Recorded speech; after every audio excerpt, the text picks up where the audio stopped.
Okay, here we go. We're going to try to make some Play-Doh. It's more fun to make it by yourself than it is to buy it because it's cheaper, it's a little healthier, it doesn't have all those strange colors in it, and it doesn't dry out in the can. And plus you can make it and freeze it too. So, first of all, I usually make a double recipe because I'm going to go through this hassle and make a mess. I might as well just really make a big mess. So, anyway, first start out with 2 cups of flour. Cheap flour is great. This is just plain old all-purpose white flour, nothing special. So, 2 cups of flour, and put it in a big pot. This pot should be turned on medium. I have an electric, unfortunately, so put it on medium. Put 2 cups of flour in, more or less.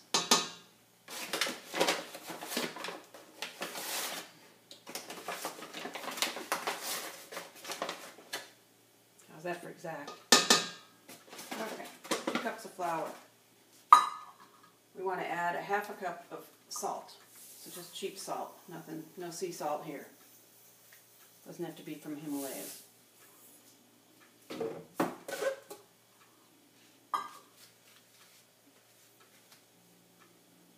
And you want to put in 4 tablespoons cream of tartar. If you can buy this in bulk, it's a lot cheaper, like at Whole Foods or something, or someplace where you can buy it in bulk. It's cheaper. It usually takes like half of this. This package is about that much. So I'm just going to put the whole thing in because that's what I have left. And this is expensive, so it's better to just, $4. It's better to just buy it in bulk if you can. I'm trying to see if I can experiment with cornstarch as well, but I haven't gotten there yet. So there's your 3 dry ingredients. You've got flour, you've got salt, and you've got cream of tartar. Okay.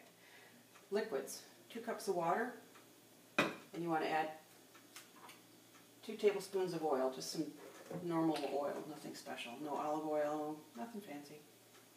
1, 2. And that's it for our ingredients, except for coloring, okay?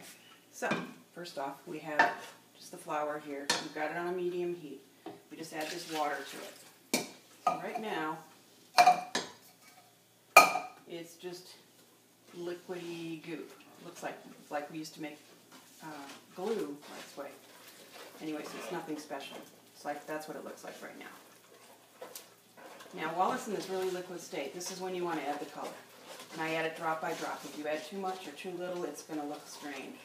So I've already done some green, and I've done some purple, so I'm going to add just a little yellow. We'll make this yellow. Put in about 1, 2, 3, 4, 5, 6 drops. See how that looks.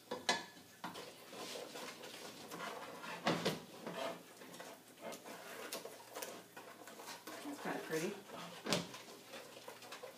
I think that's good enough for color. Okay. Maybe 1 or 2 drops more. 1, 2, 3. Good to go. Alright, as this starts to heat up on the bottom, what it's going to do is start to clump up a little bit. Just keep on blending it and mixing it like this. And just scrape it off the spoon, because it'll start to firm up.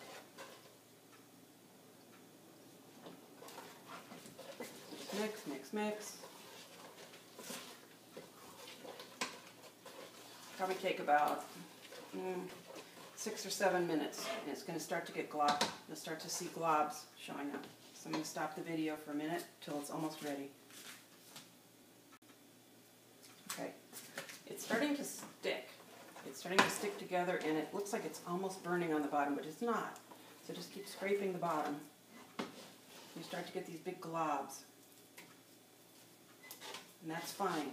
What you want it to do is come away from the edges a little bit. So you see here, it's starting to stick a little bit more. Okay. When it starts to clump together like this, even though it still looks gooey, it's pretty much done. So it clumps together like that, okay? Not runny and not too wet, just clumpy. This is when I'm going to stop. Turn off the heat. Pull it off the heat. Now we're going to take it into the other room, and we're going to knead it.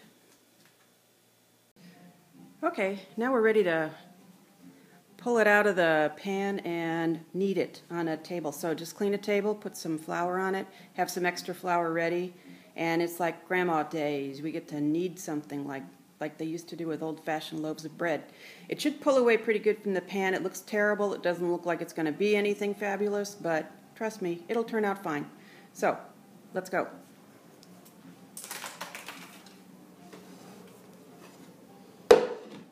Okay, see, it's kind of gloppy now, and it doesn't really look like anything. It just looks nasty.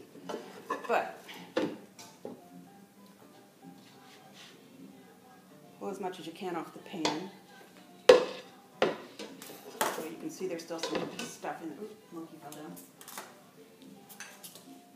Okay, essentials. Okay, all right. So we're just going to knead this. And if it starts to stick, just put more flour here. That's what that's for. I just wanted to get it kind of consistently smooth all through. It feels so good to do it anyway, so just do it as a meditation. It's great.